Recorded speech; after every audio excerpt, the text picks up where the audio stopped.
Hello everyone. Good morning.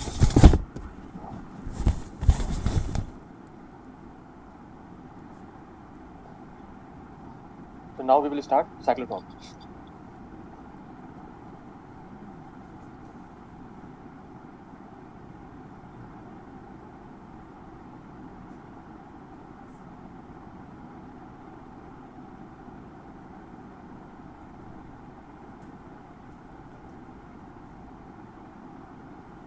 तो cyclotron की जरूरत क्यों पड़ी? क्योंकि हमें एक्सीलेट करने थे पार्टिकल्स, और जो पार्टिकल्स हमारे फॉर एग्जांपल बीटा पार्टिकल, तो असाइनमेंट नंबर 6 हो जाएगा, आज हो जाएगा। तो जो पार्टिकल्स एमिट हो रहे थे रेडियोएक्टिव एलिमेंट से, जैसे फॉर एग्जांपल अल्फा, तो उनकी स्पीड्स ना तो बहुत ज्यादा थी और ना ही उनकी स्पीड को कंट्रोल कर सकते थे। तो उस कंट्रोल करने के लिए, स्पीड को बढ़ाने के लिए साइक्लोट्रॉन का यूज किया गया, या एक तरह से एक्सीलेटर का यूज किया गया। तो ये जो है साइक्लोट्रॉन जो है 1934 ये बेस्ट अरेंजमेंट जो दिया गया इसका। इससे पहले भी इसका इसमें जो है एक तरह से एफर्ट्स किए गए थे साइक्लोट्रॉन को बनाने के लिए, पर अल्टीमेटली जो फाइनली साइक्लोट्रॉन जो बना वो बना 1934 में बाई लॉरेंस एंड लिविंगस्टोन, और इसके लिए इन्हें नोबेल प्राइज मिला था।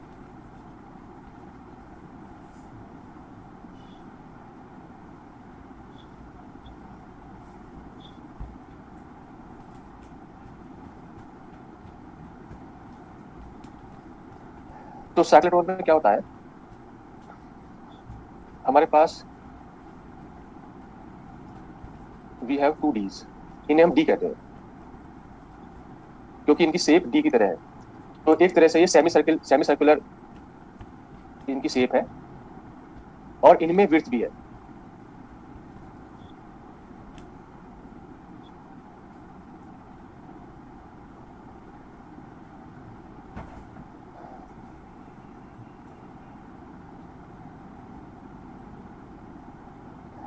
तो इसमें हमने जो है परपेंडिकुलर मैग्नेटिक फील्ड अप्लाई करी है, perpendicular magnetic field.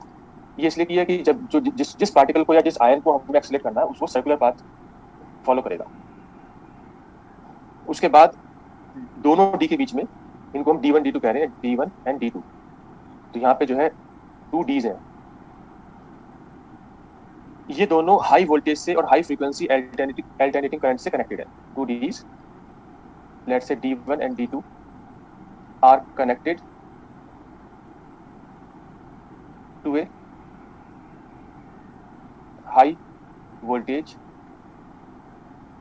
And high frequency alternating current.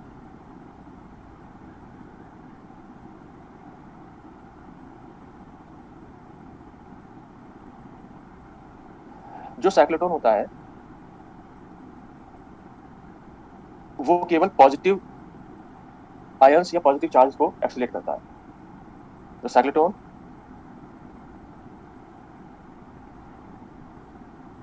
Is a magnetic resonance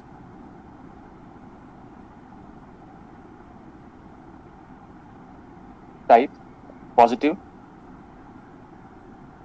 ion और पार्टिकल एक्सीलेटर।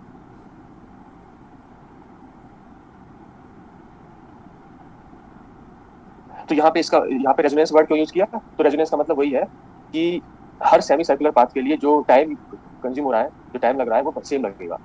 तो एसी जो है प्लस से माइनस और माइनस से प्लस, जो पोलैरिटी है एसी की, वो चेंज होती रहेगी उस टाइम पे। तो वो रेजोनेंस होना चाहिए। अगर वो मिसमैच हो गया तो ये एक्सीलरेशन पॉसिबल नहीं होगा। तो अब हम यहाँ पे क्या कर रहे हैं कि मान लो सेंटर ऑफ द डीज, अब जो बीच में गैप है बहुत कम है, तो सेंटर ऑफ द डीज है, यहाँ पे कोई पॉजिटिव चार्ज या आयन यहाँ प्रोड्यूस हुआ और अब उसे हमें एक्सीलेट करना है। ठीक है, तो मान लो हमारा जो चार्ज है वो मान लो इस डायरेक्शन में चला, D2 की डायरेक्शन में चला, इस डायरेक्शन में। ठीक है, इनिशियली जब इस डायरेक्शन में चला तो इनिशियली जो हमारी पोलैरिटी होगी वो क्या होगी? अगर हमें इसे एक्सीलेट करना है और ये पॉजिटिव चार्ज है, इट इज पॉजिटिव चार्ज, तो पॉजिटिव चार्ज है तो यहाँ पे होना चाहिए नेगेटिव पोलैरिटी और इधर होनी चाहिए पॉजिटिव। तो पॉजिटिव वाला रिपेल करेगा और नेगेटिव वाला जो प्लेट है आपकी वो, या डी है जो, वो आपका अट्रैक्ट करेगा। उसके बाद क्या होगा, क्योंकि परपेंडिकुलर मैग्नेटिक फील्ड है, चाहे इनवर्ड या आउटवर्ड, उसी हिसाब से इसका सर्कुलर पाथ होगा, तो वो आपको पता ही है। तो अल्टीमेटली मान लो उसका सर्कुलर पाथ इस डायरेक्शन में हो गया, ऐसे सेमी सर्किल। तो सेमी सर्किल होने के बाद ये फिर इस गैप में आएगा, तो इस गैप में जब आएगा तो अब की बात जो जो इस सेमी सर्किल के लिए टाइम लगा है, ठीक है, वो फिक्स रहेगा हर एक सेमी सर्किल के लिए। तो अब की बार जो यहाँ पे ये इस गैप में आया है, तो फिर से पोलैरिटी चेंज होगी। अब की बार ये प्लस, क्योंकि प्लस वाला रिपेल करेगा, और ये माइनस, जिसकी वजह से ये एक्सीलरेट हो जाएगा। तो यहाँ पे ये एक्सीलरेट होगा। उसके बाद अब इसकी वेलोसिटी बढ़ गई है। अगर वेलोसिटी बढ़ गई है तो अब की बार जो सेमी सर्किल बनेगा वो पहले वाले के मुकाबले थोड़ा थोड़ा बड़ा बनेगा, उसका रेडियस ज्यादा होगा।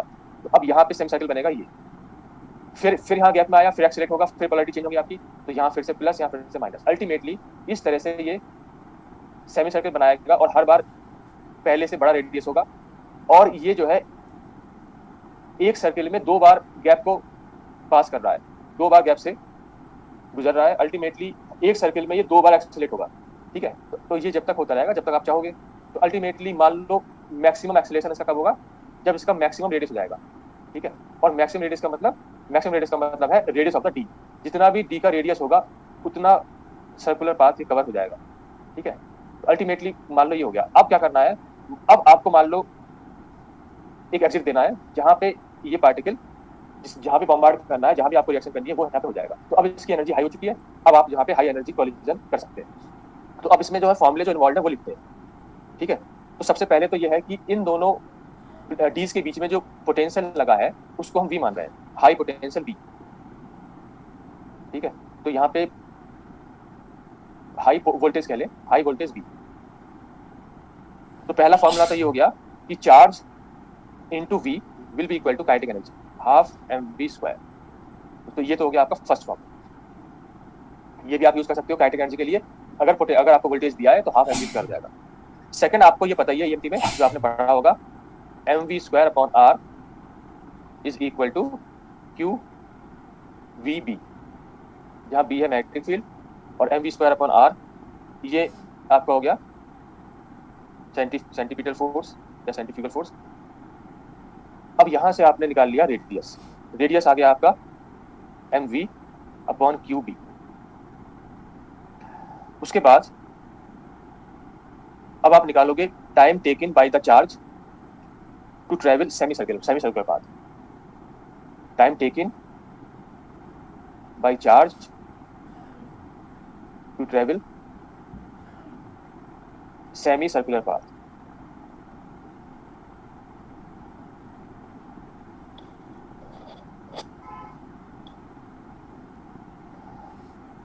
तो सेमी सर्किल के लिए क्या हो जाएगा, वैसे तो अगर आपका टाइम पीरियड होता फुल सर्किल के लिए तो टाइम पीरियड होता 2 पाई अपॉन ओमेगा। ये है आपका फुल सर्किल के लिए टाइम। लेकिन सेमी सर्किल के लिए हो जाएगा T equal to T by 2, यानी कि पाई बाई ओमेगा। उसको आप लिख सकते हो पाई आर अपॉन वी, क्योंकि आपको पता है v equal to r omega. अब यहाँ पे आप आर अपॉन वी की वैल्यू रख दो, आर अपॉन वी। तो आर अपॉन वी की वैल्यू रखोगे इक्वेशन नंबर 2 से, इक्वेशन नंबर 2 से आर अपॉन वी की वैल्यू रखोगे तो वो होगा आपका एम अपॉन क्यू बी। तो ये हो जाएगा pi m upon q B. Equation number 3 से आपको क्या दिख रहा है, इक्वेशन नंबर 3 से आपको ये दिख रहा है कि जो आपका सेमी सर्किल का टाइम है वो एक कांस्टेंट है, क्योंकि पाई एम क्यू और बी सभी कांस्टेंट। आप मैग्नेटिक फील्ड भी चेंज नहीं कर रहे हो, आप जो है जो आपका मास है वो भी चेंज नहीं हो रहा है, क्योंकि वेलोसिटी इतनी ज्यादा नहीं है कि अभी की वो मास चेंज हो जाए, और चार्ज और पाई कांस्टेंट है। तो अल्टीमेटली हम कह सकते हैं कि हर एक सेमी सर्कुलर पाथ में आपका जो टाइम कंज्यूम हो रहा है वो सेम है, ठीक है। तो हम कह सकते हैं टाइम इज सेम और constant for each semi circular path. Semi circle की बात हो रही है, सर्किल की नहीं, हर एक सेमी सर्किल बराबर होगा। हालांकि होल सर्किल की बात करो तो वो भी ऑलमोस्ट इक्वल हो जाएगा, क्योंकि उसमें बस 2 की मल्टीप्लाई कर दिया, तो सेमी सर्कुलर पाथ। लेकिन हम सेमी सर्किल की बात इसलिए कर रहे हैं क्योंकि हर एक सेमी सर्किल के बाद जब वो बीच में गैप से पास होगा तो अल्टीमेटली हर एक गैप पे वो एक्सीलरेट करता है। और क्योंकि हर बार वेलोसिटी बढ़ रही है तो सेम टाइम को कंज्यूम करने के लिए उतने ही रेशो में आपका रेडियस बढ़ेगा, यानी कि रेडियस अपॉन वेलोसिटी एक तरह से कांस्टेंट है। जितना वेलोसिटी बढ़ी उतना ही रेडियस बढ़ा, तो ultimately time will be constant. अब यहां से आप एंगुलर वेलोसिटी भी निकाल सकते हो। एंगुलर वेलोसिटी ओमेगा ओमेगा की वैल्यू क्या होगी, omega will be equal to Q B upon m. यानी कि क्वेश्चन नंबर 3 में ही, इक्वेशन नंबर 3 में ही वहां से ओमेगा निकल जाएगा, पाई से पाई कैंसिल हो जाएगा, तो omega will be equal to Q B upon m. तो अगर बाई चांस ओमेगा पे क्वेश्चन आता है तो आप इसे कर सकते हो। और मैं आपको बता दूं यहाँ पे कि अगर हम जो है रिलेटिविस्टिक यूज करेंगे तो रिलेटिविस्टिक में काइनेटिक एनर्जी ये नहीं आएगी, लेकिन ओमेगा की वैल्यू का जो फॉर्मूला है वो वही रहेगा, बिकॉज ओमेगा यहाँ पे कांस्टेंट है, एंगुलर वेलोसिटी, ठीक है, एंगुलर वेलोसिटी या फ्रीक्वेंसी कांस्टेंट है। तो ये चाहे रिलेटिविस्टिक हो चाहे नॉन रिलेटिविस्टिक हो, आपका फॉर्मूला ओमेगा का ही रहेगा। अगर काइनेटिक एनर्जी की बात करें तो फिर ये नॉन रिलेटिविस्टिक है, रिलेटिविस्टिक में आपको फिर डिफरेंट फॉर्मूला यूज करना होगा। फिलहाल हम इसको नॉन रिलेटिविस्टिक मान रहे हैं। अब हम बात करेंगे काइनेटिक एनर्जी। तो काइनेटिक एनर्जी की, और वो भी मैक्सिमम काइनेटिक एनर्जी। मैक्सिमम का मतलब जब वो इसका इसका इसका जो वर्किंग है इसमें यह है कि हमने जो दो डी लिए, दो डी का मतलब ये जो डी है इसमें इसमें विड्थ भी है, ये जो डी है इन डी में विड्थ है, तो ठीक है, तो अल्टीमेटली जो आपके डी है इस डी में विड्थ भी है, तो ये इसके बीच में सर्कुलर पाथ हो रहा है, ठीक है। तो तो क्या हो रहा है कि जब सेंटर पे आपने ये उनके लिए जो जो लेटा है, ठीक है, तो एक बार मैं बता दूं, आपने सेंटर पे जो पार्टिकल एक्सीलरेट करना है वो सेंटर पे आपने प्रोड्यूस कराया, तो सेंटर प्रोड्यूस हो गया, उसके बाद परपेंडिकुलर मैग्नेटिक फील्ड अप्लाई करी तो उसका जो है सर्कुलर पाथ को फॉलो करेगा। तो वो मान लो डी राइट साइड पे चला D1 की तरफ शुरू इनिशियली, तो इनिशियली जो D1 D2 की, ये D1 D2 होगा, D1 D2, तो इनिशियली जो D2 की पोलैरिटी होगी वो माइनस होगी, D1 की प्लस होगी, ताकि ये एक्सीलरेट कर जाए। तो D2 की तरफ माइनस माइनस से अट्रैक्ट होगा और D1 जो है प्लस पोलैरिटी वाला वो उसे रिपेल करेगा, तो वो जो एक्सीलरेट हो जाएगा, तो वो फिर सर्कुलर पाथ बनाया उसने, सबसे छोटा सर्किल आपका पहला बन गया। उसके बाद जब वो यहाँ पे जाएगा फिर से गैप में फिर पोलैरिटी चेंज होगी, अल्टीमेटली हर बार गैप में चेंज होगी और वो एक्सीलरेट करेगा। अब जो है हम आगे बढ़ रहे हैं सेकंड स्लाइड पे।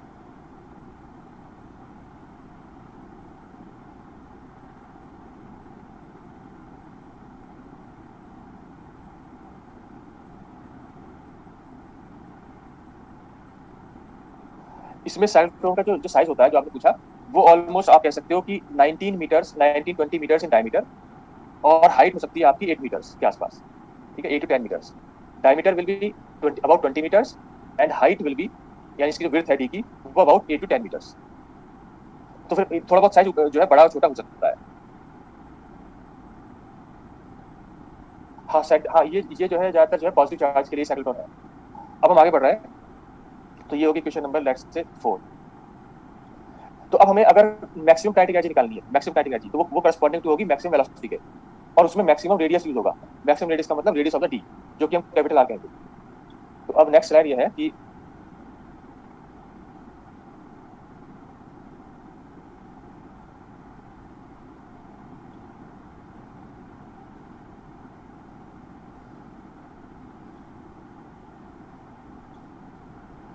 Maximum kinetic energy of the particle.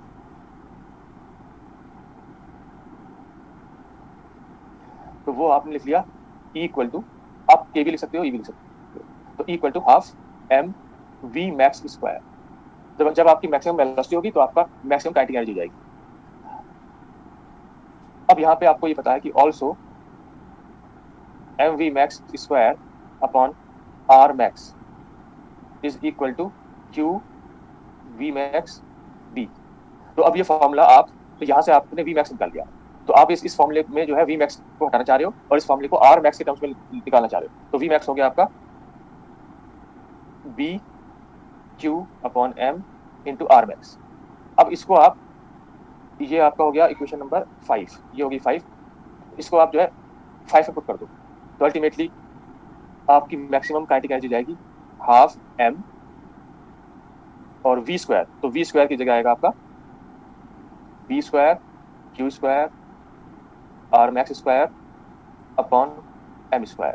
तो इससे आ जाएगा आपका E equal to 1/2 B q square r max square upon m. ये हो गया आपकी क्वेश्चन नंबर 7। तो ये फॉर्मूले आपके हो गए मैक्सिमम काइनेटिक एनर्जी।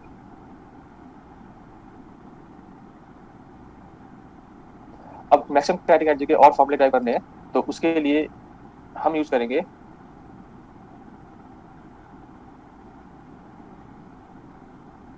अब हमें करना है एक तरह से फ्रीक्वेंसी को इन्वॉल्व। तो हमें पता है कि जो हमारा टी था सेमी सर्किल के लिए वो था t/2।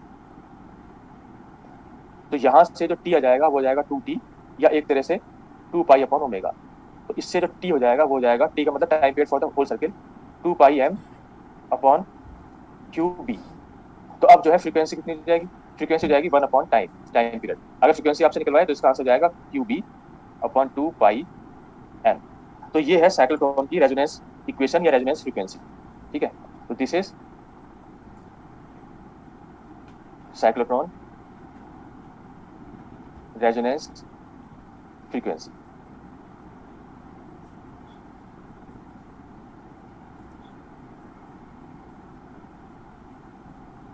हाँ, बी स्क्वायर। हाँ, ये जो इक्वेशन नंबर 7 है, इसमें बी स्क्वायर कर लो, बी स्क्वायर है ये होगी इक्वेशन नंबर 8। अब हमें जो है मैक्सिमम काइनेटिक एनर्जी चाहिए इन टर्म्स ऑफ फ्रीक्वेंसी। तो इसमें हम क्या करें, तो हमारी जो जो एनर्जी है वो है हाफ b²q²r max का स्क्वायर अपॉन m। तो इसको कर लो आप हाफ, यहाँ हो गया 4 पाई स्क्वायर m इंटू q²b²अपॉन 4 पाई स्क्वायर m स्क्वायर, यानी 4 पाई स्क्वायर m से यहाँ पे हमने क्या किया, हमने जो है फ्रीक्वेंसी का स्क्वायर बनाया है। फ्रीक्वेंसी का स्क्वायर, तो फ्रीक्वेंसी का स्क्वायर बनाने के लिए q²b² हो गया। तो q²b² तो एक्चुअली था ही e की फॉर्मूले में। अब यहाँ पे जो है 2 पाई m का स्क्वायर और हमने बनाया डिनोमिनेटर में। तो 2 पाई m का स्क्वायर बनाने के लिए हमें 2 पाई m से मल्टीप्लाई करी, 2 पाई m से डिवाइड किया, बल्कि ठीक है। तो इसमें देखो, मुझे ऐसा लग रहा है इसमें कुछ देखना, इसमें कुछ गलती तो नहीं लिखी, गलत तो नहीं हो गया ये 4 पाई स्क्वायर। हाँ ठीक है, क्योंकि आपके एनर्जी के फॉर्मूले में पाई नहीं था तो पाई को इन्वॉल्व करना पड़ा। तो नीचे हमें हमें जो है m तो नीचे था ही, तो एक एक नीचे m की मल्टीप्लाई करी और नीचे जो है 4 पाई स्क्वायर की मल्टीप्लाई करी, वही ऊपर कर दी। तो अल्टीमेटली जो ये आया है ये फ्रीक्वेंसी का स्क्वायर हो गया। तो अब हमारा जो मैक्सिमम काइनेटिक एनर्जी है वो फ्रीक्वेंसी के स्क्वायर के टर्म्स में आ गई। ये हो गया 2 पाई square m frequency square r max का स्क्वायर। तो फ्रीक्वेंसी और रेडियस के टर्म्स में फॉर्मूला ये आ गया। अब हमें मैक्सिमम काइनेटिक एनर्जी के दो फॉर्मूले और लिखने हैं। ये सभी फॉर्मूले यूज हो सकते हैं, ठीक है, वो डिपेंड करेगा न्यूमेरिकल में क्या दिया है। अब आपका नेक्स्ट फॉर्मूला है मैक्सिमम काइनेटिक एनर्जी का, E इक्वल टू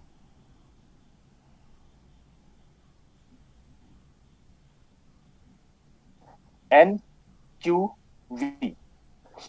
ठीक है, फॉर्मूला ये है NQV। तो NQV का मतलब यहाँ पे हमें पता है कि काइनेटिक एनर्जी होती है QV, kinetic energy is QV। और अगर अगर हर बार जब भी गैप से आपका, हर बार गैप में क्या होगा, एक्सीलरेट होगा पार्टिकल। तो यहाँ पे n का मतलब ये है कि number of gaps, n is number of times particle crosses the gap. तो जब भी वो गैप से क्रॉस होगा तभी वो एक्सीलरेट करेगा। तो जितनी बार भी क्रॉस हुआ है उतनी बार एक्सीलरेट किया, अल्टीमेटली ये हो जाएगा E इक्वल टू NQV। तो ये भी मैक्सिमम एनर्जी है, ये सबके सब मैक्सिमम एनर्जी। ठीक है, अब एक फॉर्मूला और लिख लेते हैं, also maximum kinetic energy is 2NQV। अब ये कैपिटल एन क्या है, स्मॉल एन तो हो गया जितनी बार भी गैप से क्रॉस हुआ है, और कैपिटल एन होगा number of revolutions. N is number of revolutions, यानी कि एक सर्किल से एक रेवोल्यूशन होगा। हाँ, वी वोल्टेज है, V is voltage, V is voltage. तो आपको यहाँ पे साफ दिख रहा है कि एक सर्किल में 1 रेवोल्यूशन हो गया और 2 बार गैप हो गए एक सर्किल में। इसका मतलब आप ये कह सकते हो कि small n is equal to 2n। ठीक है, स्मॉल एन 2n के बराबर है, क्योंकि नंबर ऑफ गैप्स जो है नंबर ऑफ रेवोल्यूशन के ट्वाइस है। ठीक, तो ये आपके पॉसिबल फॉर्मूले हो गए। यहाँ पे ये जो सोनू कुमार की वीडियो है, ये आप ऑफ कर लो, है ना। तो अब ये हो गया, अब हम न्यूमेरिकल्स पे आते हैं, इन्हीं ये पॉसिबल फॉर्मूले हैं। ठीक है, तो आप इसे लिख लो, फिर आगे चलते हैं न्यूमेरिकल्स पे।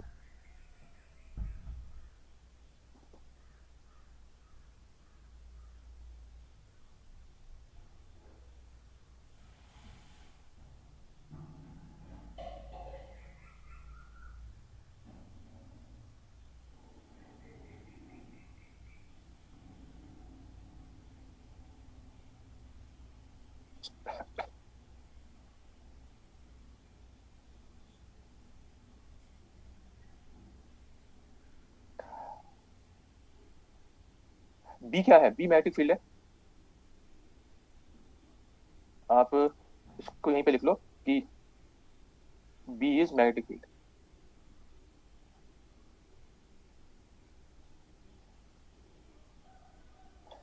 ठीक है, तो अब हम नेक्स्ट स्लाइड चलते हैं। अब यहाँ पे यह है कि साइक्लोट्रॉन में जो लिमिटेशन भी है, लिमिटेशन ऑफ द साइक्लोट्रॉन। हाँ, वन रेवोल्यूशन में टू गैप्स होंगे, वन रेवोल्यूशन में टू गैप होंगे, इसीलिए number of gaps small n is equal to twice of number of revolutions. नहीं नहीं, जो मैंने लिखा है वो सही लिखा है, आपने जो लिखा है वो capital N equal to n लिखा है। तो वन वन दो के बराबर थोड़ी है, one is not equal to two, तो two is equal to two into one. ठीक है, कहने का मतलब ये है, जो मैंने लिखा है small n equal to n, यहाँ पे जब कैपिटल एन वन होगा, वन रेवोल्यूशन होगा, तब स्मॉल एन टू होंगे, इसीलिए एन इक्वल टू एन। अब हम जो है एक चीज और लिख लेते हैं कि साइक्लोट्रॉन में लिमिटेशन है, लिमिटेशन ऑफ द साइक्लोट्रॉन।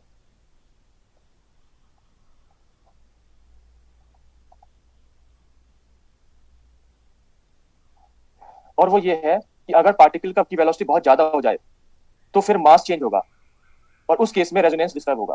तो हम ये कह रहे हैं the energy to which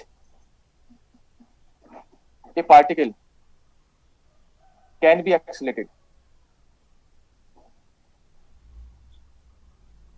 in a cyclotron is limited,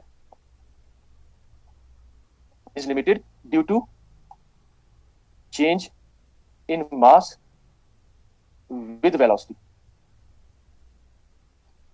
तो आपका जो मास है वो होगा m naught upon one minus v square by c square. तो वेलोसिटी के साथ मास चेंज होता है, अगर वेलोसिटी बहुत ज्यादा हो गई एक्सीलरेट होने के बाद तो फिर मास चेंज होगा। मास चेंज होने से क्या होगा?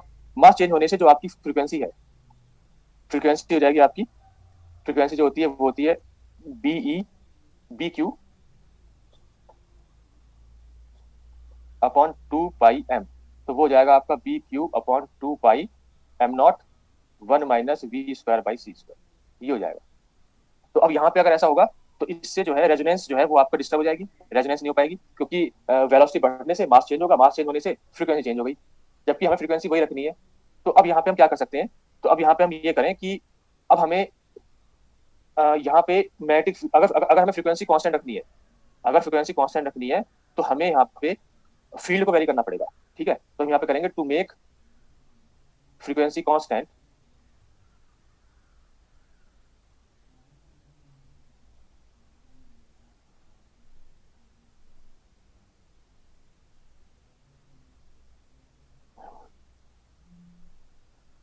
magnetic field is varied such that B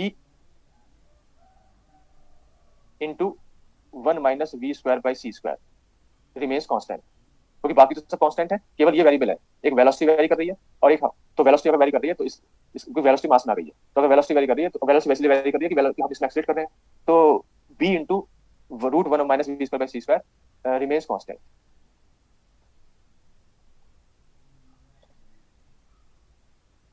अब हम न्यूमेरिकल्स पे आ जाते हैं।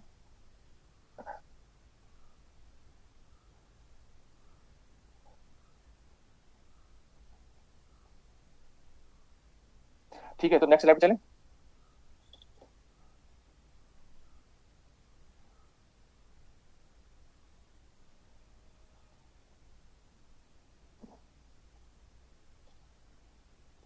ठीक, तो मैं नेक्स्ट स्लाइड पे चल रहा हूँ।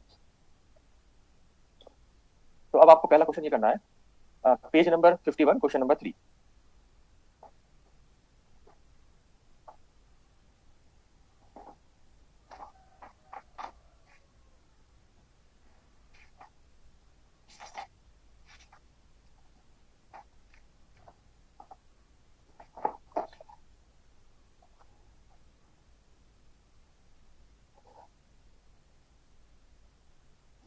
तो यहाँ पे क्या दे रखा है? The value of the magnetic field required to maintain non relativistic protons of energy 1 MeV in a circular orbit of radius.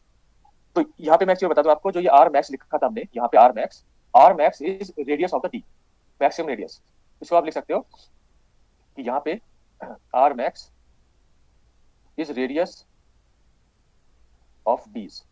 जो मैक्सिमम रेडियस होगा, जो मैक्सिमम सर्कुलर पाथ होगा, उसका जो मैक्सिमम रेडियस होगा वो रेडियस ऑफ द डी होगा। तो अगर रेडियस ऑफ डी दे रखा है तो उससे करस्पॉन्डिंग आप मैक्सिमम काइनेटिक एनर्जी निकाल सकते हैं। अब इस क्वेश्चन पे आते हैं। तो यहाँ पे जो रेडियस दे रखा है, फिलहाल तो यहाँ पे डी का ना रेडियस देके सर्कुलर पाथ का रेडियस दिया है। तो अगर सर्कुलर पाथ 100 मिलीमीटर हो जाए तो उसकी एनर्जी जो है, एनर्जी का मतलब यहाँ पे काइनेटिक एनर्जी, उसकी काइनेटिक एनर्जी 1 MeV है। तो उसके लिए मैग्नेटिक फील्ड रिक्वायर्ड क्या होगी? तो हमारे पास काइनेटिक एनर्जी का फॉर्मूला है half B square q square r square by m. ये फॉर्मूला है। यहाँ पे मैग्नेटिक फील्ड चाहिए और इस वाले फॉर्मूले को आप ड्राइव कर सकते हो। ठीक है, आप half kinetic energy half m v square, फिर उसके बाद m v square upon r equal to Q v B, इन दोनों से आप काइनेटिक एनर्जी निकाल सकते हो। तो यहाँ पे आपको मैग्नेटिक फील्ड चाहिए, तो पहले मैग्नेटिक फील्ड का स्क्वायर निकाल दो, वो हो जाएगा आपका काइनेटिक एनर्जी को मैंने यहाँ पे कैसे नोट किया, आप ई या कैसे कर सकते हो। ठीक है, तो ये हो जाएगा आपका 2m over q square r square. अब यहाँ वैल्यू रख दो, ये हो जाएगा 2 इंटू आपका जो मास है वो दे रखा है 1.67 10⁻⁻27। उसके बाद काइनेटिक एनर्जी दे रखी है, तो काइनेटिक एनर्जी जो 1 MeV में है उसको जूल में चेंज करो, क्योंकि सभी यहाँ पे एम के यूनिट्स में। तो ये जो जूल में चेंज करेंगे 1.6 10⁻⁻13। उसके बाद charge, charge of the proton वो जाएगा 1.6 10⁻⁻19, उसका स्क्वायर। उसके बाद रेडियस, रेडियस को मीटर में चेंज करो, ये हो जाएगा 100 इंटू 10⁻³ का स्क्वायर। इसको कैलकुलेट करो तो ये वैल्यू आएगी आपकी 2.0875। ये अभी मैग्नेटिक फील्ड का स्क्वायर है। इसका अगर रूट करोगे तो मैग्नेटिक फील्ड आएगी, कितनी आ जाएगी बताओ? 1.44 टेस्ला। ये आएगा आंसर।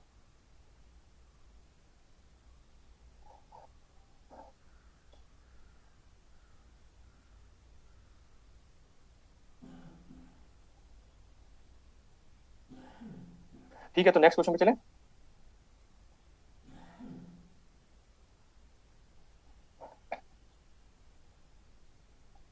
नेक्स्ट आपका है page number 51, question number 5, GATE 2016। तो आप देख सकते हो यहाँ पे गेट 14 में आया, उसके बाद गेट 16 में आया, तो मतलब गेट में आ चुके हैं। ठीक है, तो ऐसा नहीं, तो ये मतलब आ जाता है क्वेश्चन। तो ये अब इसको देखो, यहाँ पे अल्फा पार्टिकल को एक्सेलेरेट किया है। Alpha particle is accelerated in a cyclotron, it leaves the cyclotron. Leaves का मतलब जब मैक्सिमम हो जाएगा तब उसकी बात हो रही है। It leaves the cyclotron with kinetic energy of 16 MeV। The potential difference between the D electrodes is 50 kilovolt. तो वी जो हो गया आपका पोटेंशियल हो गया 50 kilovolt. The number of revolutions the alpha particle makes in its spiral path it before it leaves the cyclotron. तो अगर यहाँ पे लीव लिखा है, तो अगर वो लीव करता है इस काइनेटिक एनर्जी से, तो इसका मतलब ये एक्चुअली आपकी काइनेटिक एनर्जी मैक्सिमम है, ये मैक्सिमम करस्पॉन्डिंग है। और आपको चाहिए number of revolutions. Number of revolution का मतलब कैपिटल एन जो हमने लिखा था। तो यहाँ पे आप वाला फॉर्मूला यूज कर लोगे, के मैक्स इज इक्वल टू, हमने क्या कहा था कि एन क्यू वी, जहाँ पे एन तो है नंबर ऑफ गैप्स, और फिर हमने कहा था 2n क्यू वी, जहाँ पे एन है नंबर ऑफ रेवोल्यूशंस। तो अल्टीमेटली एन आपका आ गया के मैक्स ओवर 2 क्यू वी। अब इसमें आप वैल्यूज पुट कर दो। तो सबसे पहले तो मैक्सिमम काइनेटिक एनर्जी 16 MeV, उसको आप जूल में चेंज करो 1.6 10⁻⁻13। 2 इंटू चार्ज ऑफ, अब यहाँ पे ध्यान ध्यान सुनो, charge of alpha particle, charge of alpha particle होता है 2e, यानी कि 2 इंटू 1.6 10⁻⁻19। ये है charge of alpha particle q alpha into V. V आपका 50 किलो वोल्ट, तो उसको वोल्ट में चेंज कर लो। अब यहां से देखो कितना आंसर आ रहा है। तो ये आंसर जाएगा आपका 80। ठीक है, तो अब हम नेक्स्ट क्वेश्चन पे चलते हैं।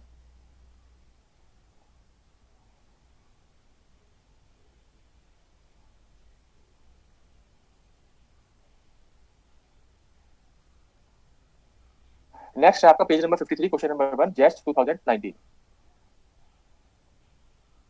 ए cyclotron can accelerate deuteron to 16 MeV। तो इसका मतलब ये मैक्सिमम हो गया, इसको आप 16 तक एक्सीलरेट कर सकते हो, तो it is K max. If the cyclotron is used to accelerate alpha particles, what will be their energy. तो इसने कहा कि अगर अगर ड्यूट्रॉन को एक्सीलरेट करते हो, एक्सीलरेट ये है,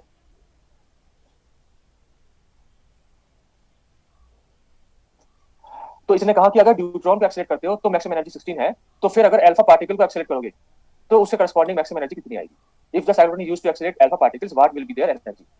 अब यहाँ पे ये कहा है कि the mass of the neutron is to take the mass of the neutron to be twice the mass of the proton.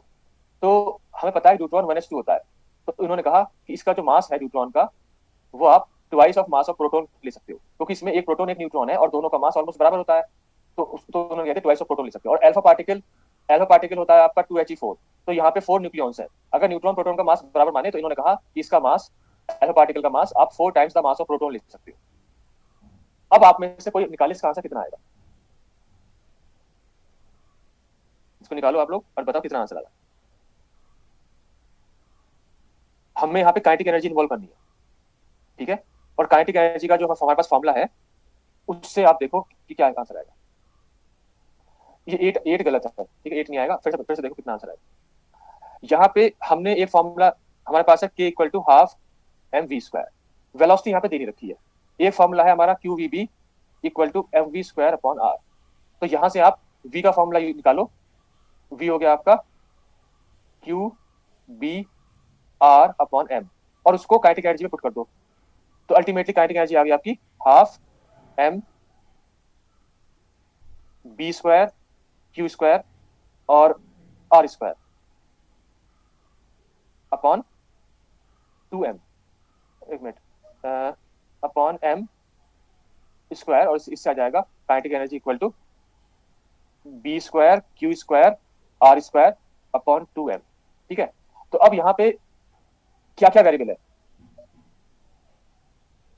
आपकी हर चीज कांस्टेंट है। यहाँ पे kinetic energy is proportional to q² upon m, ये दोनों वेरिएबल है। Deuteron और alpha particle में केवल q और m वेरिएबल है। तो इससे आप निकाल सकते हो kinetic energy of d upon kinetic energy of the alpha is equal to q α² upon mass of alpha sorry पहले न्यूमरेटर में d आएगा, q d² upon mass of the neutron and q α² upon mass of alpha. तो ये हो गया आपका q d² into mass of alpha, q α² into mass of neutron. तो यहाँ पे अब आप वैल्यूज पुट कर दो। आपको पता है कि चार्ज ऑफ न्यूट्रॉन होता है E, तो ये हो गया E का स्क्वायर। मास ऑफ अल्फा हो गया 4 into mass of proton. Charge of alpha हो गया 2E, इसका स्क्वायर। और मास ऑफ न्यूट्रॉन हो गया twice of mass of proton. तो ये हो जाएगा आपका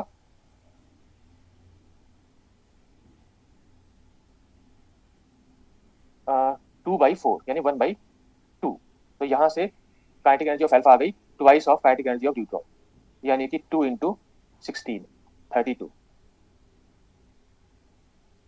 ठीक है, तो आप सभी का आंसर सही है, 32 आंसर जाएगा। अब इसमें हम लास्ट क्वेश्चन करते हैं साइक्लोट्रॉन का, वो है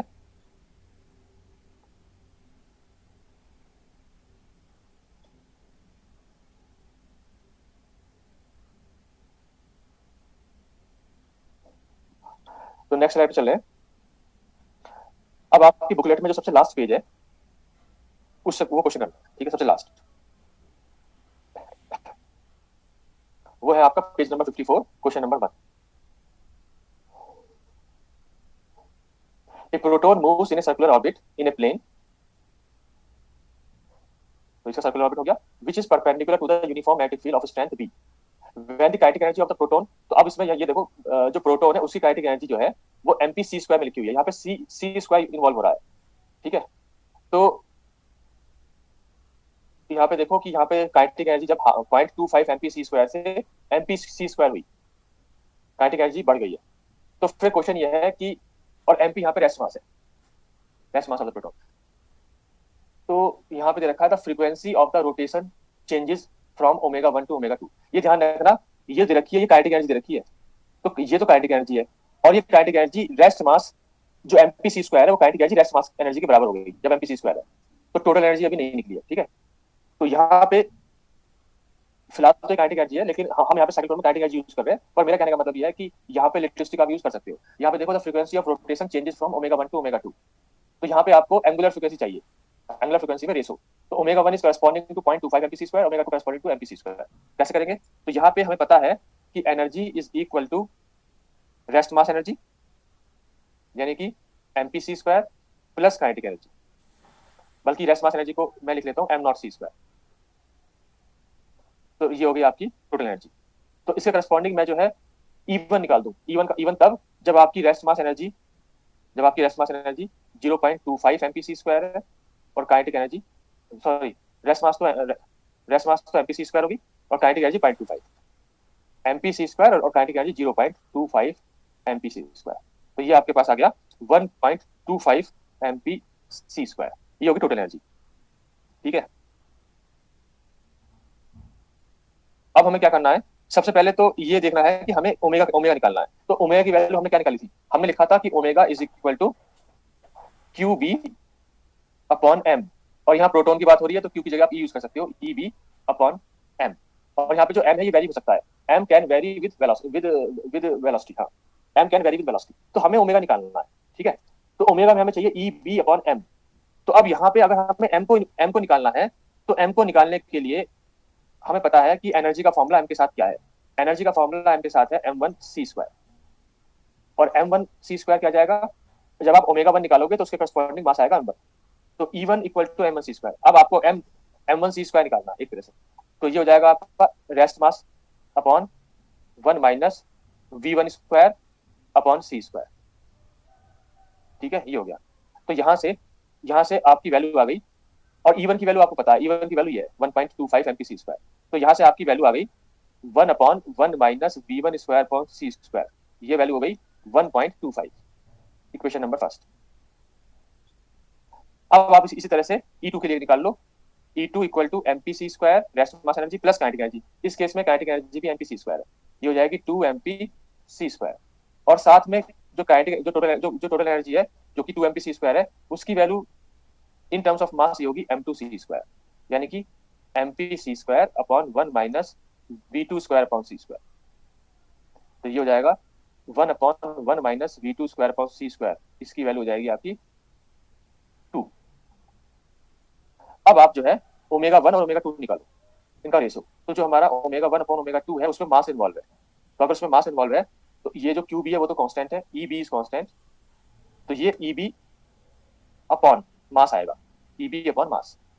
तो यहाँ पे आप वैल्यू रख दो ई बी अपॉन, तो यहाँ पे जो मास आएगा वो जाएगा आपका, यहाँ पे मास का मतलब एक तरह से टोटल है m1, एक तरह से m1। तो मास आपका हो जाएगा mp upon 1 minus v1² by c²। ये आपका टोटल मास है। फिर ये हो जाएगा आपका Eb अपॉन m2 की वैल्यू है mp upon 1 minus v2² upon c²। अब यहाँ पे ये तो कैंसिल हो गए, केवल इनका रेशो बचा। तो इनका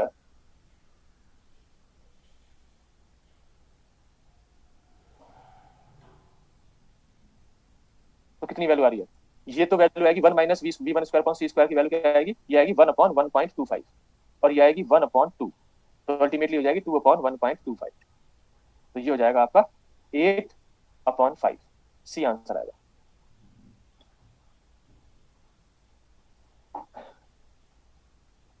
ठीक है, तो ये हो गया। अब हम स्टार्ट करते हैं, क्योंकि देखो टाइम 1 आवर बचा है। तो अब हमें करना स्टार्ट फर्मी गैस मॉडल। पहले फर्मी गैस मॉडल कर लेंगे और फिर ड्यूट्रॉन की प्रॉपर्टीज लिख लेंगे। तो अब फर्मी गैस मॉडल को स्टार्ट करते हैं। तो साइक्लोट्रॉन में जो है ये इतने ही फॉर्मूले हैं, इस पे जो भी क्वेश्चन आएगा वो आप कर सकते हो।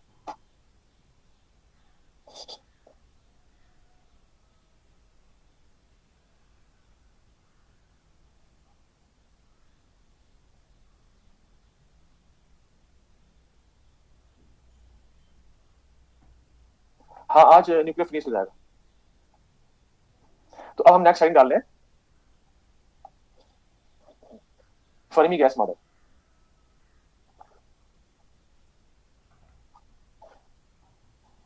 फर्मी गैस मॉडल में देखो कुछ पॉइंट्स लिखो। Number first is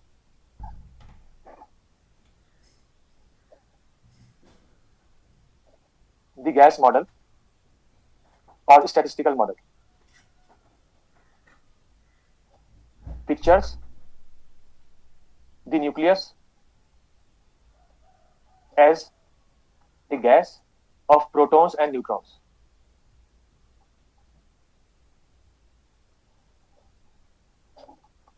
The volume of the gas V equal to 4/3 pi r cube.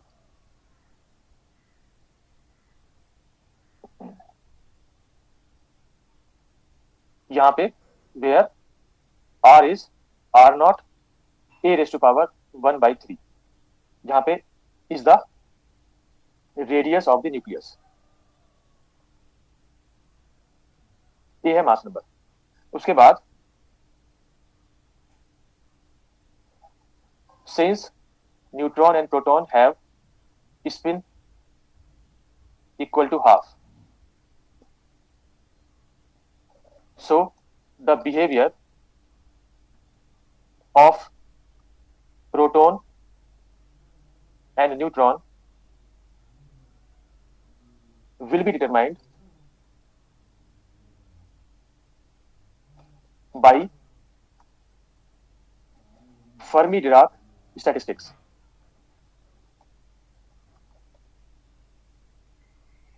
As in the case of electron gas in the metal. ये हो गया। इसके बाद नेक्स्ट पॉइंट है द मॉडल इज यूजफुल। आप साथ साथ लिखते रहो, मेरा मतलब क्योंकि टाइम 1 आवर बचा है, तो अगर हम बहुत धीरे चलेंगे तो फिर ये जो है नहीं हो पाएगा, ठीक है। और यहाँ पे इसमें ज्यादा कुछ करना है नहीं, तो आप साथ साथ इसमें लिखते रहो। मुझे ये नहीं पता स्टैटिस्टिकल हो गई है कि नहीं होगी। अगर स्टैटिस्टिकल हो गई है तो थोड़ा आसान पड़ेगा, क्योंकि हमें जो है यहाँ पे स्टैटिस्टिकल वाला फॉर्मूला यूज करना है, और अदरवाइज हम इसे कर लेंगे और फिर जब स्टैटिस्टिकल पढ़ोगे तो जो है ज्यादा समझ में आएगा। The model is useful. हाँ तो कोई बात नहीं अगर नहीं हुई है तो। The model is useful for computing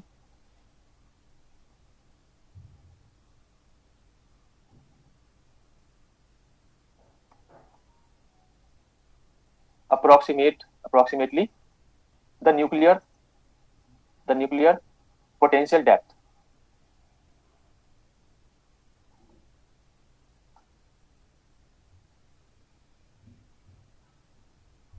अब हम पोटेंशियल के बारे में बात करेंगे।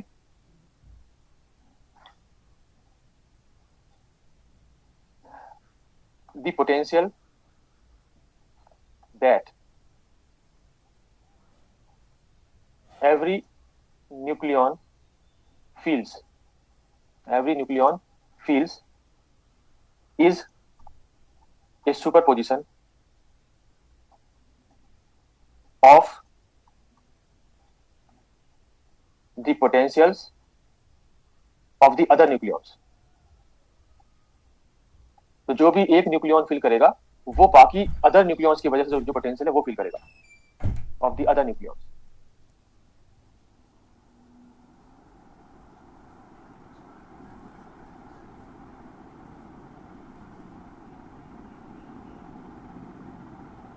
अब यहाँ पे हम आसान करने के लिए हम ये अज्यूम कर रहे हैं, we now assume in our model that this potential has the shape of a valve, that is it is constant inside the nucleus, it is constant inside the nucleus and stops sharply at the edge,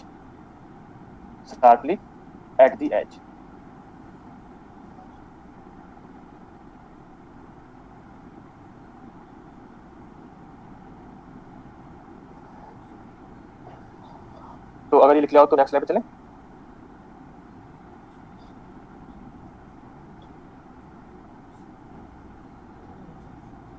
ठीक है, तो अब next slide चलते हैं। तो अब हमें formula involve करना है, the number of possible states available to a nucleon inside a volume V and a momentum P is given by।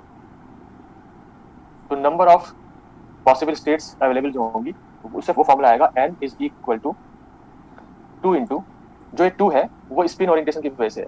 अगर स्पिन हाफ है तो ओरिएंटेशन हो सकता है हाफ या माइनस हाफ, तो इसकी वजह से 2 की मल्टीप्लाई हुई है। और यहाँ पे हमने किया integration D cube R D cube P upon H cube. तो ये एक तरह से टोटल नंबर ऑफ माइक्रोस्टेट से volume of the one microstate से डिवाइड कर दिया। मतलब टोटल वॉल्यूम को वन माइक्रोस्टेट के वॉल्यूम से डिवाइड कर दिया, तो नंबर ऑफ माइक्रोस्टेट्स आ गई। हाँ, ये एच क्यूब है। तो अब यहाँ पे क्या होगा कि जो वॉल्यूम हम यहाँ पे एक तरह से फेज स्पेस है, तो फेज स्पेस में मोमेंटम पे भी इंटीग्रल है और यहाँ पे पोजीशन कोऑर्डिनेट भी इंटीग्रल है। तो जो यहाँ पे वैल्यू आएगी डी क्यूब आर वाली, तो डी क्यूब आर तो हो जाएगा आपका वॉल्यूम, डी क्यूब आर का जो इंटीग्रल है वो हो जाएगा वॉल्यूम, तो ये तो हो गया वी। और एच क्यूब भी कांस्टेंट है। जो मोमेंटम वाला है उसको हमने लिख दिया पी एफ, फर्मी मोमेंटम। तो मैक्सिमम पॉसिबल फर्मी मोमेंटम है, क्योंकि जो फुल्ली फिल्ड आपके जो मतलब जहां तक फुल्ली फिल्ड होगा आपका, वो होगा आपका फर्मी एनर्जी। तो फर्मी एनर्जी करस्पॉन्डिंग जो मोमेंटम है उसको हम कहेंगे जो मैक्सिमम पॉसिबल मोमेंटम है, फर्मी मोमेंटम। तो आपने लिमिट लगा दी जीरो से पी एफ। तो डी क्यूब पी को लिख दिया आपने 4 pi p square d p. तो जब इसको इंटीग्रल करोगे तो ultimately number of possible states आ जाएंगी।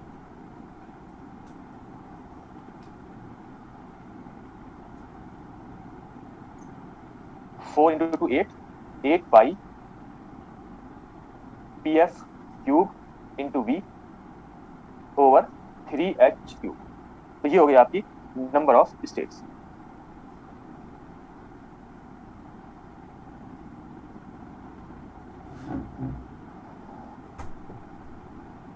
B factor 2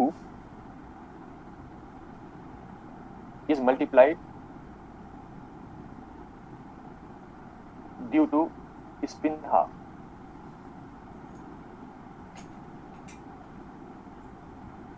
मल्टीप्लिसिटी हो गई 2s plus 1 equal to 2।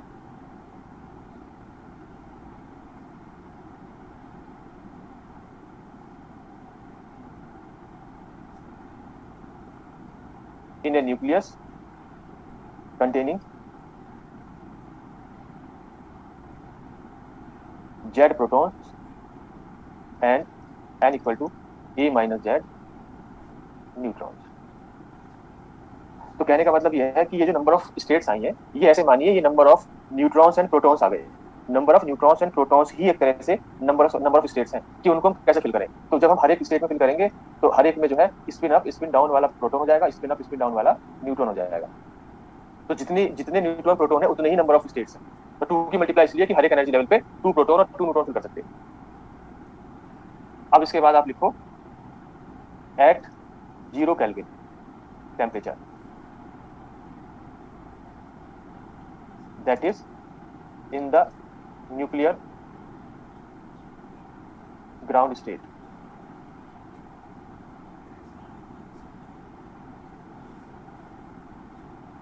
The lower states, the lowest states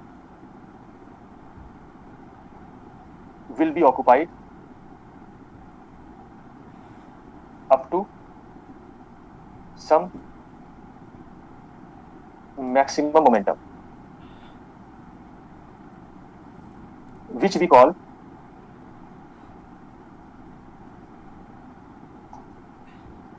the Fermi momentum Pf।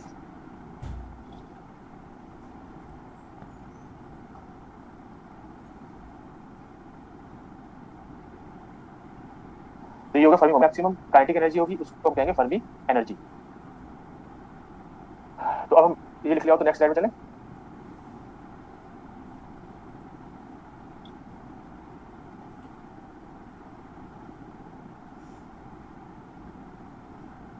तो अब नेक्स्ट स्लाइड है आपकी।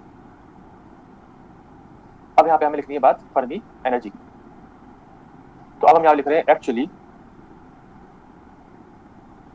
There are 2 different types of Fermi gas in the nucleus. The proton gas and the neutron gas.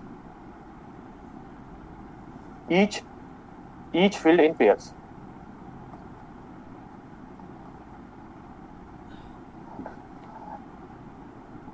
Back slide ये है,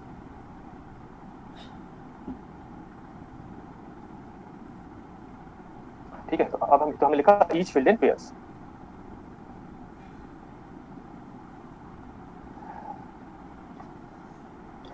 the maximum Fermi momentum PF and corresponding, तो maximum momentum की corresponding kinetic energy, तो and corresponding kinetic energy of the highest field state, the Fermi energy EF of protons and neutrons are given as, तो ultimately अब हम protons और neutrons के लिए Fermi energy को निकालेंगे। तो अब हमने लिखा, तो अल्टीमेटली हम लिख रहे हैं for Z protons, for Z protons, तो जेड प्रोटॉन्स के लिए नंबर ऑफ स्टेट्स हो जाएंगे जेड के बराबर। For Z protons number of states N will be equal to Z, क्योंकि मैंने कहा था आपसे कि जो नंबर ऑफ स्टेट्स है वो नंबर ऑफ न्यूक्लियॉन्स के बराबर है, जो हमने पहले फॉर्मूला लिखा। तो अब पहले वाले फॉर्मूले में आप क्या करो, एन की जगह जेड लिख दो, तो ये हो गया Z equal to 8 pi PF cube. अब मैंने इसको लिख दिया पीएफ करस्पॉन्डिंग टू प्रोटॉन, तो वो मैंने पी लिख दिया, यानी कि momentum, Fermi momentum corresponding to proton into V upon 3h cube, ये हो गया। तो यहाँ से पहला फॉर्मूला आ गया आपका फर्मी मोमेंटम का, Fermi momentum corresponding to proton, इसकी वैल्यू हो गई 3/8 pi raise to power 1/3 h z upon b raise to power 1/3।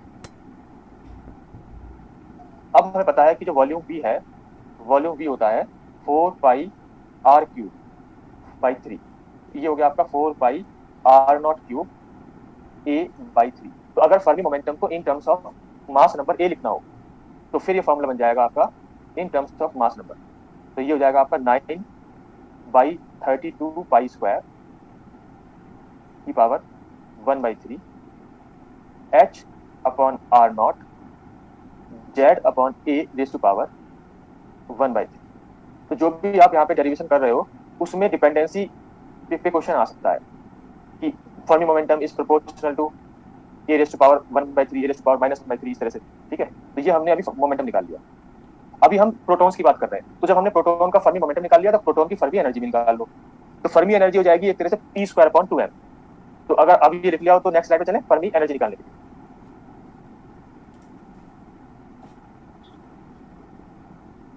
ठीक है, तो अब नेक्स्ट स्लाइड पे चलते हैं। तो इस करस्पॉन्डिंग फर्मी एनर्जी जो आएगी आपकी वो हो जाएगी, इस पे आप यहाँ पे हेडिंग डाल सकते हो Fermi energy, Fermi energy for protons. तो ये हो गई E F corresponding to proton is equal to P F square divide by 2mp, 2 into mass of proton. तो अब जो है आपने जो है क्या किया, इसका स्क्वायर कर दिया, तो जब स्क्वायर करोगे तो यह जाएगा 3/8 पाई, 1/3 का स्क्वायर कर दो 2/3 हो गया, h स्क्वायर ये हो जाएगा z अपॉन v की पावर 2/3 और उसके बाद डिवाइड बाई 2mp। अब तो ये आपका आ गया आंसर वॉल्यूम के टर्म्स में। अब फिर से वही करेंगे हम कि भाई कि अगर आपको मास नंबर के टर्म्स में चाहिए तो वॉल्यूम आपका होता है 4 pi r naught cube a/3, तो इस फॉर्मूले को मास नंबर के टर्म्स में लिख दो, तो ये हो जाएगा आपका, बल्कि पहले लिख दो r के टर्म्स में, क्योंकि v की वैल्यू 4 या मैं डायरेक्ट लिख रहा हूँ, एक ही बात है ना। तो अब मैं जो है v को ये लिख रहा हूँ, तो अगर आपको r के टर्म्स में निकालना है तो r भी आ जाएगा, लेकिन अगर आपको a के टर्म्स में निकालना है तो उसका मैं लिख रहा हूँ फॉर्मूला, वो जाएगा Fermi energy is equal to 9/32 pi square raise to power 2/3 h square z upon a raise to power 2/3 और उसके बाद यहाँ पे डिनोमिनेटर में अपॉन 2r0 स्क्वायर mp, ये हो गया। तो यहाँ पे जो फर्मी एनर्जी है वो inversely proportional to A raise to power 2/3 and proportional to Z raise to power 2/3, या एक तरह से जेड अपॉन ए की पावर 2/3 का प्रोपोर्शनल है। तो ये हो गया आपकी Fermi energy corresponding to protons.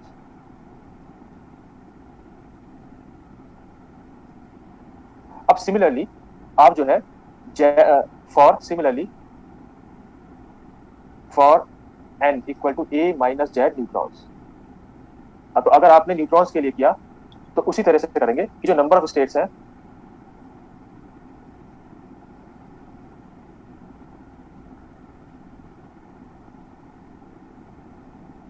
इसमें जो है आप ऐसे यहाँ पे R naught in first equation, हाँ वॉल्यूम की जगह आपने वैल्यू रख दी तो आ गया, ठीक है। तो हमने कहा यहाँ पे आपका क्या हो जाएगा, number of states n is equal to capital N, तो नंबर ऑफ स्टेट्स जाएंगे नंबर ऑफ न्यूट्रॉन्स के बराबर, ठीक। तो अब ये जो है यहाँ पे हमने क्या दिया, capital N is equal to जो कि a माइनस जेड है is equal to 8 pi pf cube corresponding to neutrons into v upon 3h cube. तो यहाँ से आपका फर्मी मोमेंटम आ जाएगा for neutron equal to 3/8 pi raise to power 1/3 h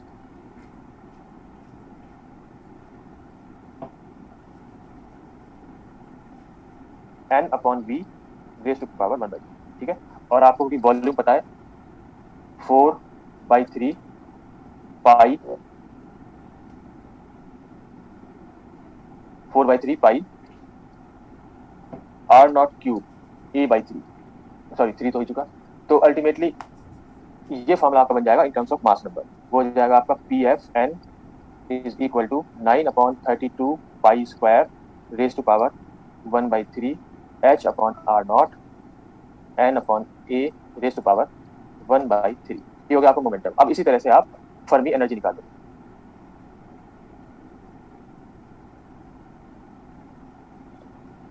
ठीक है, तो अब हम नेक्स्ट स्लाइड पे चलते हैं। फर्मी एनर्जी का मतलब Pf square upon 2 mass of twice of mass of neutron.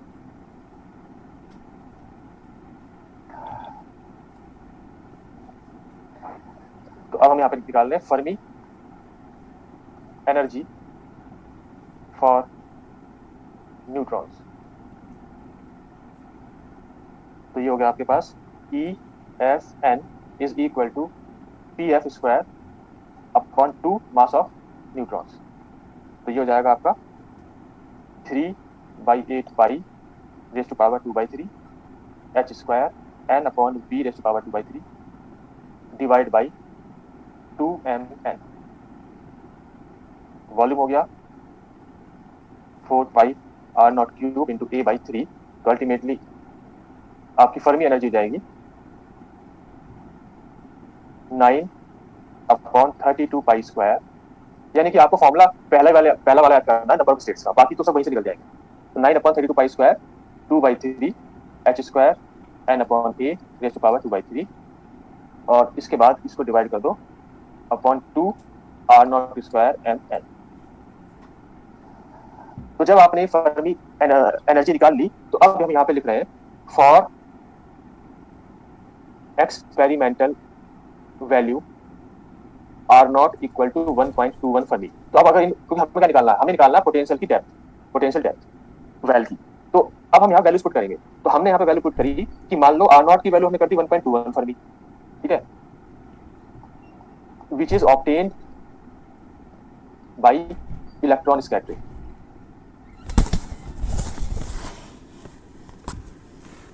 And after assuming that the proton and neutron potential wells have the same radius। तो हम ये मान के चल रहे हैं कि इसका रेडियस सेम है।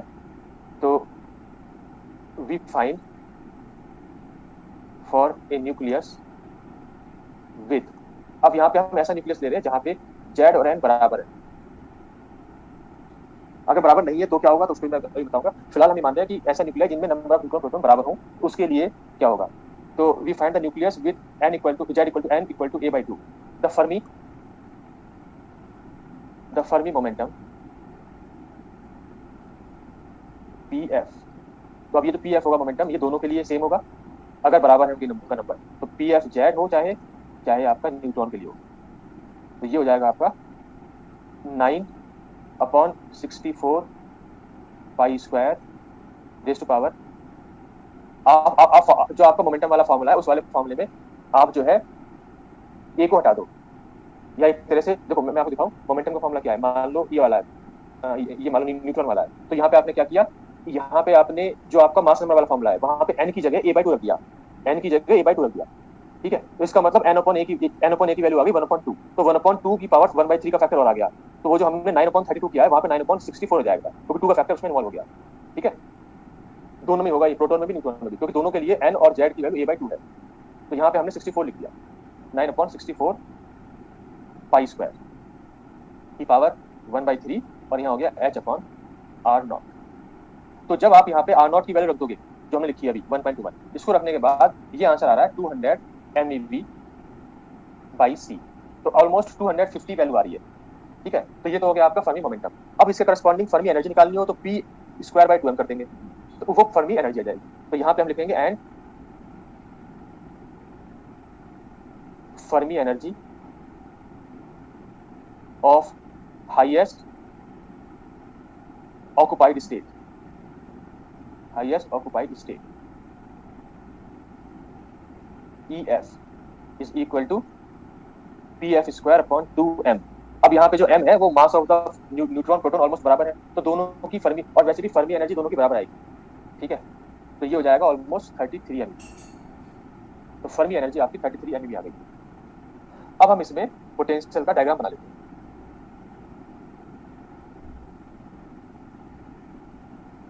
तो ये लिख लिया हो तो फिर बताना।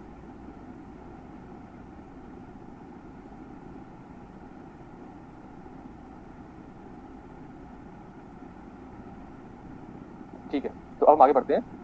तो अब हमें सिर्फ डायग्राम बनाना है, हमने फर्मी मोमेंटम फर्मी एनर्जी का जो वैल्यू थी वो निकाल ली। हालांकि ये स्पेशल केस के लिए जहाँ पे जेड और एन की वैल्यू a/2 हो, लेकिन अगर हमें एग्जैक्ट वैल्यू पता है जेड और एन की, तो फिर हम उनको भी रख के वैल्यू निकाल सकते हैं। अगर हमें ए पता हो एन पता हो तो निकल जाएगा। ठीक है, अब इसमें एक स्लाइड बढ़ानी होगी, तो अल्टीमेटली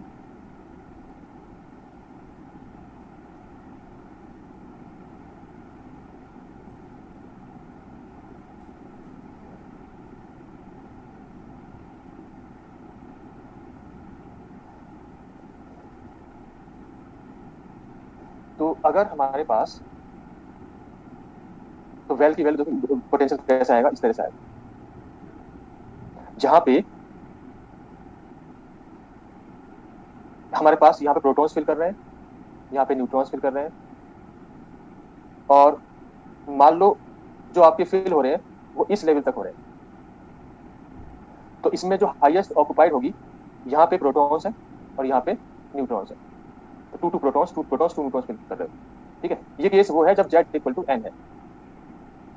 ठीक है, तो यहाँ पे जो हाईएस्ट पॉसिबल फील्ड है इसको हम कह रहे हैं आपका फर्मी एनर्जी, फर्मी एनर्जी। और क्योंकि इस केस में, क्योंकि इस बैक स्लाइड ये है, ठीक है, तो अब हम आगे बढ़ रहे हैं। तो क्योंकि इस केस में न्यूट्रॉन प्रोटॉन की वैल्यू बराबर है, तो इस केस में जो है दोनों की प्रोटॉन की भी और न्यूट्रॉन की फर्मी एनर्जी का जो डेप्थ है, जो डेप्थ फर्मी एनर्जी की वही डेप्थ, तो ये फर्मी एनर्जी बराबर होगी EF/n। और यहाँ पे हमारे पास है टोटल एनर्जी, तो टोटल एनर्जी ये कितनी होगी, तो ये जो होगी ये होगी आपका बाइंडिंग एनर्जी। बाइंडिंग एनर्जी का मतलब क्या होता है, तो जो लास्ट वाला जो फुल्ली फिल आपका न्यूट्रॉन या प्रोटॉन है उसको अनबाउंड करने के लिए जो एनर्जी चाहिए बाइंडिंग एनर्जी है। तो यहाँ पे बाइंडिंग एनर्जी, बल्कि बाइंडिंग एनर्जी पर न्यूक्लियन है, ये बाइंडिंग एनर्जी पर न्यूक्लियन, जिसको हम निकले B प्राइम, जिसका जो वैल्यू है 7 to 8 MeV आएगा, 7 to 8 MeV। ठीक है, तो ये बाइंडिंग एनर्जी पर न्यूक्लियन है, किसी भी एक न्यूक्लियन को निकालने के लिए जो है, तो लास्ट वाले को निकालने के लिए 7 to 8 MeV चाहिए। तो इसकी जो डेप्थ आई थी आपकी, वो आपकी 33 आ गई थी, जिसकी फर्मी एनर्जी की, फर्मी एनर्जी हमने निकाली 33। तो अल्टीमेटली जो टोटल डेप्थ आ गई जो आपका V0 है, तो जो V0 आ गया वो क्या आ गया, दोनों का addition Fermi energy plus binding energy per nucleon E prime plus binding energy per nucleon B prime, तो ये हो जाएगा ऑलमोस्ट 40 MeV डेप्थ आएगी आपकी। ठीक है, अब यहाँ पे हम एक केस और देख लेते हैं, जब हमने कहा कि आपका हैवियर न्यूक्लियाई है, मान लो अगर आपका हैवियर न्यूक्लियाई है और उसमें नंबर ऑफ न्यूट्रॉन्स प्रोटॉन से एक्सीड कर जाए, कोई ऐसा केस है, ठीक है, हैवियर न्यूक्लियाई में, तो ऐसे में जो ये आएगा, इसमें क्या होगा कि आपकी जो फर्मी एनर्जी है वो हमेशा दोनों के लिए बराबर होगी। Fermi energy will B same for protons and neutrons, तो वो बराबर होगी। तो फिर यहाँ पे डिफरेंस किसमें आएगा, तो जो आपकी, मान लो प्रोटॉन कम है तो प्रोटॉन केवल यहीं तक फील्ड है, जबकि न्यूट्रॉन और नीचे तक फील्ड है। तो ऐसे केस में जो डेप्थ होगी प्रोटॉन्स की कम होगी, न्यूट्रॉन्स की ज्यादा होगी। ये इस बात को ही बता रहा है कि प्रोटॉन्स को निकालने के लिए एनर्जी कम चाहिए, क्योंकि प्रोटॉन की डेप्थ कम है। क्यों चाहिए, क्योंकि कूलम रिपल्सन है उनमें। तो कूलम रिपल्सन है तो प्रोटॉन को निकालने के लिए energy will be energy needed will be less as compare to neutrons. तो इस केस में आपकी जो फर्मी एनर्जी आएगी प्रोटॉन की, वो तो कितनी होगी, फर्मी एनर्जी फॉर प्रोटॉन्स, जबकि फर्मी एनर्जी फॉर न्यूट्रॉन इतनी आएगी। ये आपका कंक्लूजन हो गया, ठीक है। तो अब हम उस क्वेश्चन पर आ जाते हैं, और उसके क्योंकि न्यूट्रॉन के लिए भी 15 मिनट बचे हैं, तो एक क्वेश्चन पर आ जाते हैं जो आपका गेट में आ चुका है।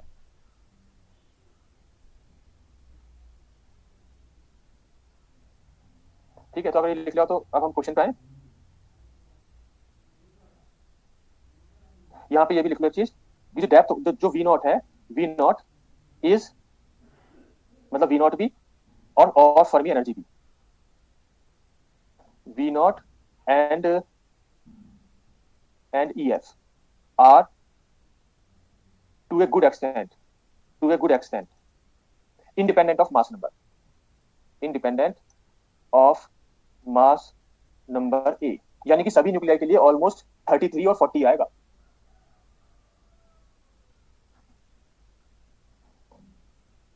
तो अब हम उस क्वेश्चन पे आते हैं। इसमें एक चीज और हम कह सकते हैं, जो प्रोटॉन है, प्रोटॉन के लिए कूलम रिपल्सन भी हो जाता है आउटसाइड आउटसाइड न्यूक्लियस। तो प्रोटॉन का जो है शेप, वो यहाँ पे इस तरह से आप कह सकते हो, ठीक है। ये जो है प्रोटॉन के लिए कूलम रिपल्सन की वजह से यहाँ पे इस तरह की शेप आ सकती है आउटसाइड न्यूक्लियस, जबकि न्यूट्रॉन के लिए ये रहेगी, न्यूट्रॉन के लिए ये रहेगी।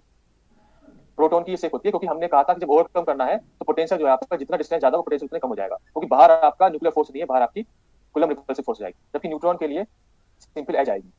तो ये और आप बना सकते हो। अब हम क्वेश्चन पे आते हैं। तो अब हमारे पास है, बल्कि इसमें मैंने एक मिनट, ये वाला क्वेश्चन मैंने कहाँ इन्वॉल्व कर दिया, ये है पेज नंबर 16, क्वेश्चन नंबर 23। क्या होगा इसका answer, page number 23 question number 16, क्या होगा इसका आंसर। यहाँ पे दे रखा है फर्मी गैस मॉडल है, स्फेरिकल शेप है, वॉल्यूम भी है, बल्कि वॉल्यूम नहीं दे रखा हो, स्फेरिकल वॉल्यूम है। आपसे फर्मी एनर्जी पूछी है, फर्मी एनर्जी आर नॉट से किस पे पावर पे डिपेंड करेगी, तो इसका आंसर सी हो गया। इसी तरह से वो मास नंबर पे पूछ सकता था, उसी तरह से वो रेडियस से पूछ सकता था, तो ये आंसर आ गया, ठीक है। अब इस पे जो है एक क्वेश्चन ये है, इसको, ये आपके लिए होमवर्क है, इसे करना, ठीक। या इसे मैं, चलो इसे मैं इसे भी करा देता हूँ, एक्चुअली टाइम, ये आपके लिए होमवर्क है, इसे करना सिर्फ, ठीक है। अगर ये नहीं, इसका आप स्क्रीनशॉट ले लो, ऐसे लिख लो, और फिर अगर नहीं आता तो आप व्हाट्सएप पे पूछ लेना, ठीक है। तो अब मैं जो है आपको कुछ प्रॉपर्टीज न्यूट्रॉन की लिखवा दूं। उसमें थियोरेटिकली क्वेश्चन आता है, कोई न्यूमेरिकल टाइप क्वेश्चन या कोई क्वांटम मैकेनिक्स इन्वॉल्व नहीं होती। तो अब जो है न्यूट्रॉन की प्रॉपर्टीज लिख लेते हैं।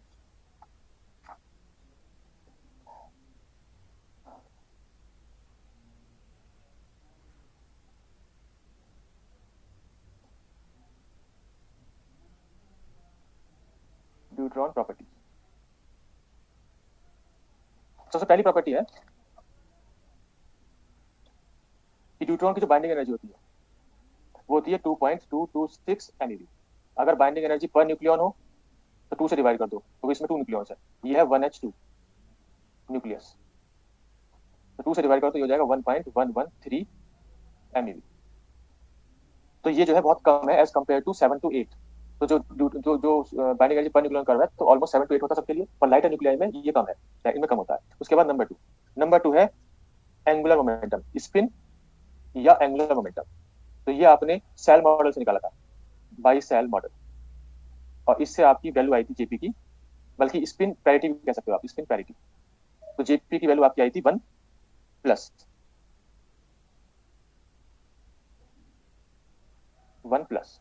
By नॉर्दिन rule. अब आपके पास है नंबर थर्ड, पॉसिबल स्टेट्स या एक तरह से टर्म्स, जो आप एटॉमिक में टर्म निकालते हो।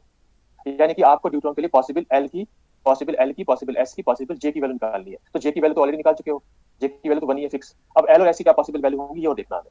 ठीक है, तो कैसे करेंगे इसमें, इसमें ऐसे करेंगे कि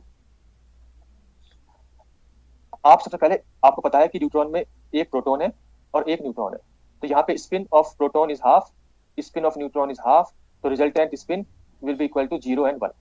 अब हमें देखना चाहिए कि 0 1 दोनों पॉसिबल है। अब यहाँ पे हमें पता है कि जे की वैल्यू आपकी 1 है। ठीक है, अगर जे की वैल्यू 1 है तो अब यहाँ से हमें पता है कि J equal to L plus S. तो यहाँ से अगर आप एल की वैल्यू निकालो तो एल की वैल्यू आएगी J minus S to J plus S. तो जब आपने एल की वैल्यू निकाली, एक बार तो एस को 0 रखा, एक बार एल को जे को 1 रखा, तो ये आ गया 1। उसके बाद जब आपने एस को 1 रखा और जे को 1 रखा, तब वैल्यू आ गई 0 1 2। ये हो गया।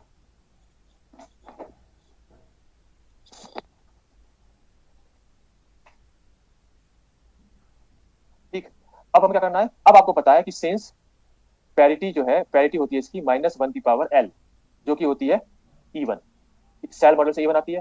तो इससे जो है एल की वैल्यू आ गई आपकी E1। तो एल की केवल E1 ही पॉसिबल है। तो E1 का मतलब केवल जो भी हमने यहाँ पे अभी निकाली है, तो E1 का मतलब यहाँ पे क्या हो गया, that is L equal to 0 और 2। तो एल की वैल्यू 0 और 2 पॉसिबल है। अगर 0 और 2 पॉसिबल है और 1 पॉसिबल नहीं है, तो अगर 0 और 2 पॉसिबल है तो इसके करस्पॉन्डिंग एस की वैल्यू 1 ही पॉसिबल है, 0 पॉसिबल नहीं है। 0 वाले के करस्पॉन्डिंग एल की वैल्यू 1 थी, जो कि पॉसिबल नहीं है। ठीक है, तो इसका मतलब यहाँ से ये कंक्लूजन निकल गया कि स्पिन की वैल्यू भी 1 ही होगी।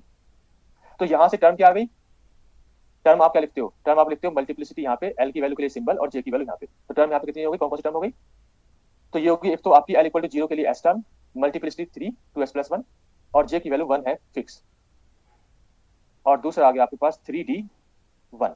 ये आपकी टर्म आएगी, यही पॉसिबल है। ठीक है, दीज आर द पॉसिबल। तो आपके पास यहाँ पे ट्रिपलेट स्टेट्स आएंगी क्योंकि मल्टीप्लिसिटी 3 है। अब हमें क्या करना है, और मैं आपको ये बता दूं कि यहाँ से क्या होगा कि deuteron remains, deuteron remains 96% of the time in 3s1 state and 4% of the time in 3d1 state। तो ड्यूट्रॉन की जो प्रोबेबिलिटी है, the probability of finding the deuteron in 3s1 state is 0.96। Probability अगर हम करेंगे, प्रोबेबिलिटी अगर हम करें तो प्रोबेबिलिटी हो जाएगी 0.96 for 3s1 and 0.04 for 3d1। ठीक है, तो अब हम आगे चले, अब दो तीन प्रॉपर्टीज और लिख लेते हैं।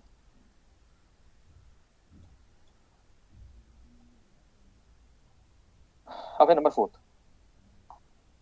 नंबर फोर्थ है आपकी इलेक्ट्रिक क्वाड्रुपोल मोमेंट।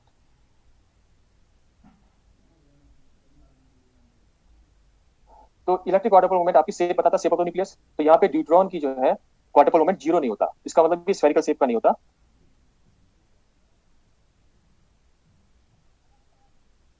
ये हो जाएगी, इसका मतलब that is deuteron is not purely spherical, spherically symmetric. ऐसा क्यों हो रहा है, ऐसा इसीलिए हो रहा है कि since deuteron is not purely 3s1 state, it is a mixture of 3s1 and 3d1। अगर प्योर 3s स्टेट होता तो वो स्फेरिकल हो जाता। यहाँ पे 3d भी है तो इसीलिए 3d1 भी है, इसलिए यहाँ पे प्योरली सिमेट्रिक नहीं है। तो क्या शेप होगी इसकी, तो deuteron is has prolate shape, prolate. तो डी के अबाउट अगर हम जेड एक्सिस देखें तो जेड के अलोंग इलोंगेट हो जाएगा प्रोलेट शेप। उसके बाद नंबर फिफ्थ, नंबर फिफ्थ है मैग्नेटिक डायपोल मोमेंट।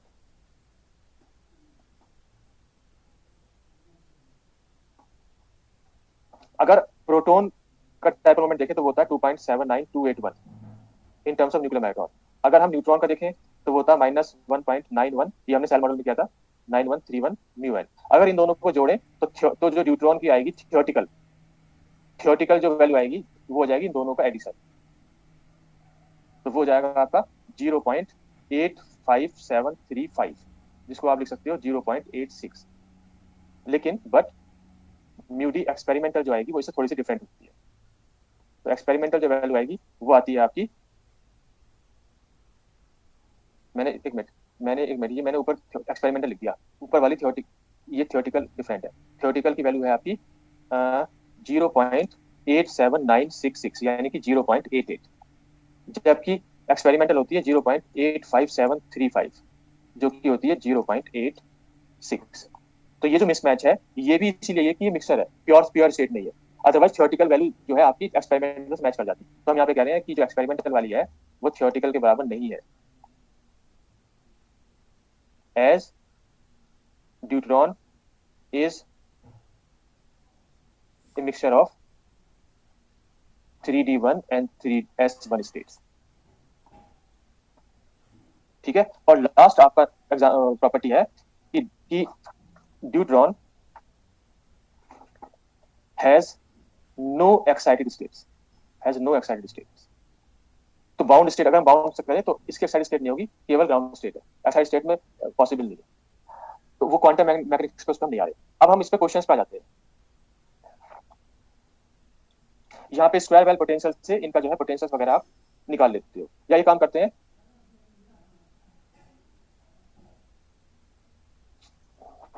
जो रेडियस ड्यूट्रॉन का उसका फॉर्मूला में डायरेक्ट लिख लेते हैं। तो अब मैं नेक्स्ट स्लाइड पे चल रहा हूँ। इसका रेडियस और लिख लेते हैं कि बाई स्क्वायर वेल पोटेंशियल। जब आप स्क्वायर वेल पोटेंशियल को सॉल्व करोगे तो स्क्वायर वेल पोटेंशियल में जो पोटेंशियल की डेप्थ है, यहाँ मान लो पोटेंशियल 0 है तो पोटेंशियल की डेप्थ है वो -V0 है। टोटल एनर्जी जो है आपकी वो है आपकी बाइंडिंग एनर्जी के बराबर, यानी कि minus binding energy of neutron. ठीक है, तो बाइंडिंग एनर्जी और पोटेंशियल के टर्म्स में जो वैल्यू आती है रेडियस ऑफ न्यूट्रॉन, और यहाँ पे जो ये जो डिस्टेंस है आर, ये वाली, ये है रेंज ऑफ, जिसको हम बी लिख सकते हैं, ये है range of nuclear force, range of nuclear force जो कि आपकी आप कह सकते हो यहाँ पे अगर हम माने कि बी इक्वल टू 1.4 फर्मी, अपनी कैलकुलेशन में कह सकते हैं 1.4 फर्मी। तो रेंज तो लेकिन न्यूट्रॉन का जो रेडियस होता है वो होता है 4.32 फर्मी, यानी कि ये जो है इस रेंज से भी ज्यादा है। ठीक, क्योंकि यहाँ पे जो आपका कैलकुलेशन होने के बाद जो वेव फंक्शन आता है वो इस तरह से आता है, यानी कि ये इस रेंज से भी आगे निकल जाता है। ठीक, अल्टीमेटली अब हम रेडियस को लिखें तो रेडियस की वैल्यू होती है आपकी m upon H cut square V0 minus B, जहां पे m है आपका mass of nucleon, mass of nucleon यानी कि न्यूट्रॉन या प्रोटॉन। अगर हम माने कि प्रोटॉन और न्यूट्रॉन का मास बराबर है तो मास of nucleon, V0 depth of the well, और बी है आपकी बाइंडिंग एनर्जी ऑफ न्यूट्रॉन।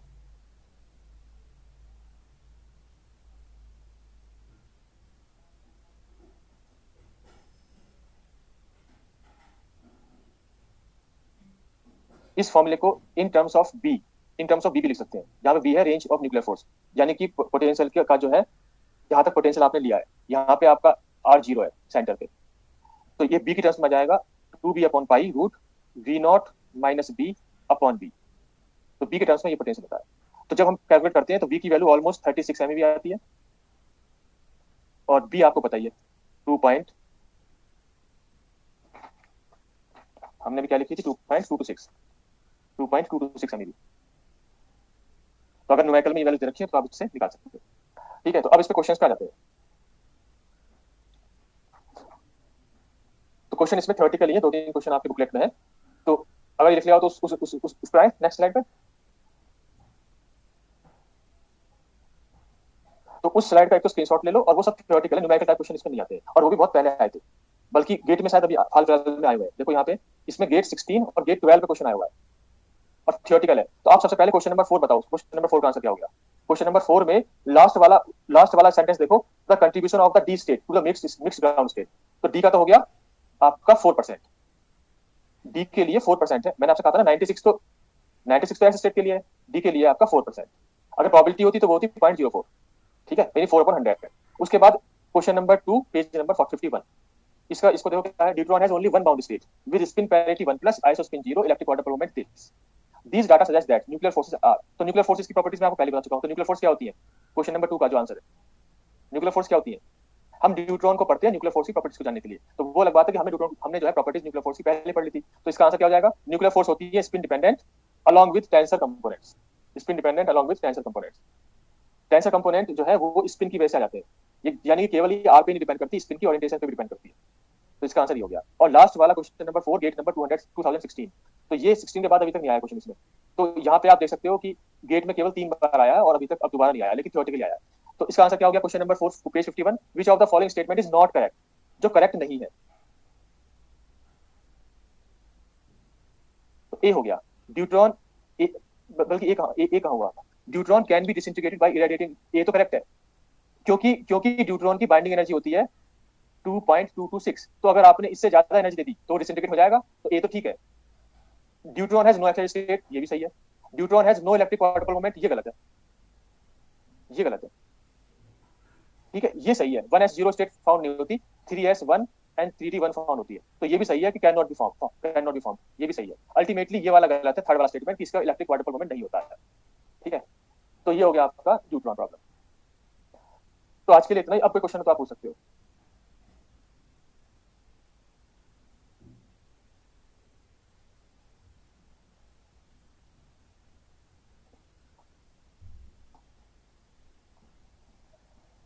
हाँ, अब पूछो, कोई पूछना हो तो। सर स्लाइड फर्स्ट शो कर दीजिए। स्लाइड फर्स्ट ही है। मैं काम करूंगा, जब आपको इसे भेजूंगा, जब इसे मैं भेजूंगा तो फर्मी वाला जो क्वेश्चन है उसका मैं सॉल्यूशन भी साथ में भेज दूंगा। ठीक है, यहाँ तो टाइम मिला नहीं करने का, उसका सॉल्यूशन भेज दूंगा फर्मी वाले क्वेश्चन। सेकंड ये है,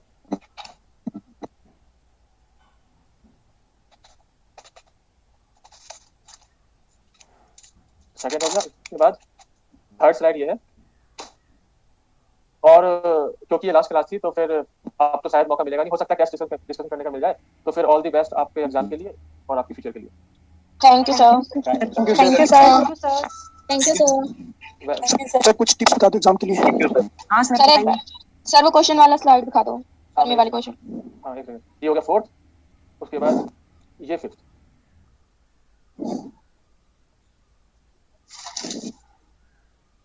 उसके बाद अब जो फर्मी वाला क्वेश्चन है उसकी स्लाइड, उसका मैं सॉल्यूशन आपको भेज दूंगा, उसकी स्लाइड है ये। सर प्रिपरेशन के लिए कुछ बता दीजिए न्यूक्लियर में हम लोगों को। देखिए, प्रिपरेशन सभी बुक्स में सेम ही तरह से होती है कि जो भी पढ़ाया गया एक तो वो पूरा कंप्लीट हो, उसमें ये ना हो कि इसमें से क्या इंपॉर्टेंट है क्या छोड़ दें। आप छोड़ो कुछ मत, वो बात अलग है कि जो आपकी स्ट्रेंथ्स है उस पर फोकस करो और जो आपकी वीकनेस है उसको ओवरकम करो। तो छोड़ना कुछ नहीं है, पहली बात तो ये।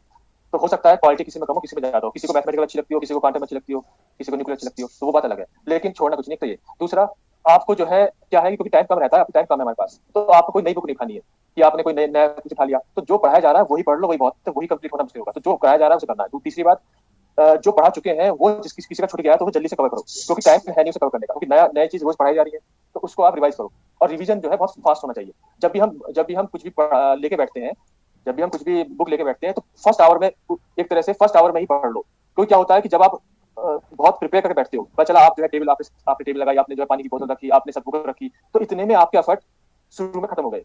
तो अल्टीमेटली जो पढ़ाया तुरंत उसे खोलो और तुरंत पढ़ना शुरू कर दो। तो फर्स्ट आवर में ही स्ट्राइक कर दो, क्योंकि उसके बाद आप थक जाओगे। अगर आपने शुरू में टाइम खराब कर दिया तो फिर बाद में आप जो है प्रॉब्लम में आ सकते हो, यानी कि आपका टाइम ज्यादा लगेगा, रिवीजन कम होगा। तो फर्स्ट आवर में ही स्ट्राइक कर दो उसे रिवीजन करने में। ठीक है, तीसरी बात क्या है कि जो मेन फॉर्मूले है वो एक दो पेज पे लिख लो, जो आपको याद नहीं रहते हैं। ठीक है, तो उनका बार बार रिवीजन करो। आपको नोट्स, मतलब नोट्स बहुत डिटेल नहीं बनाने हैं, ये तो हम बन चुके जो यहाँ बना रहे हैं, बहुत कंसाइज नोट्स बनाने। पता चला नोट्स में टाइम वेस्ट कर दिया, उसमें सजाना की, नोट्स को बनाने में सजाने की जरूरत नहीं है कि red pen, blue pen, black pen. Simple जो फॉर्मूले आपको याद रखने हैं, जैसे न्यूक्लियर फिजिक्स में मुझे लगता है 10-15 फॉर्मूले होंगे, उससे ज्यादा नहीं होंगे, उनको एक दो पेज पे लिख लो, उनको बार बार रिवाइज करो। इसी तरह से और बुक्स में करना है। ठीक है, 3-4 पेज के, या मैथमेटिकल मान लो बड़ी है, क्वांटम बड़ी है, तो उसमें 4-5 पेज में आ जाएंगे फॉर्मूले, उनको एक जगह लिख लो, बार बार रिवाइज करो और डिफरेंट टाइप ऑफ प्रॉब्लम्स को सॉल्व कर लो। असाइनमेंट जो हो या जो आपको टेस्ट दे रखे हो, टेस्ट हमेशा कोई भी टेस्ट मिस ना करे। टेस्ट बहुत इंपॉर्टेंट होते हैं और टेस्ट को उसी तरह से लो जैसे कि नेट का एग्जाम और गेट का एग्जाम को लेते हो, यानी कि चाहे बुखार भी आ जाए, चाहे कोई परेशानी भी आ जाए, उसे देना है। आप अपनी जो अपना जो परफॉर्मेंस है वो टेस्ट से देख सकते हो कि आप टेस्ट में कहाँ पे स्टैंड कर रहे हो, आपकी रैंक अपने बैच में कहाँ पे आ रही है। अगर आप अपने ही बैच में पिछड़ रहे हो तो आप पूरे इंडिया में जब नेट का एग्जाम होगा तो आप उनको जो है नहीं पिछाड़ पाओगे। इसीलिए टेस्ट पे फोकस करना है। तो ये सब बातें, ठीक है। Okay sir, thank you. ठीक है, तो thank you very much sir. Thank you sir. फिर भी कोई क्वेश्चन होता है तो आप मुझे व्हाट्सएप पे पूछ सकते हो। ठीक है, तो आज के लिए इतना ही, मैं इस क्लास को एंड करता हूँ। Thank you 13 number slide show कर दो, 13 नंबर। 13 नंबर ये। Thank you sir. Welcome. Thank you sir. Welcome welcome welcome everyone. Thank you sir. Thank you for your cooperation.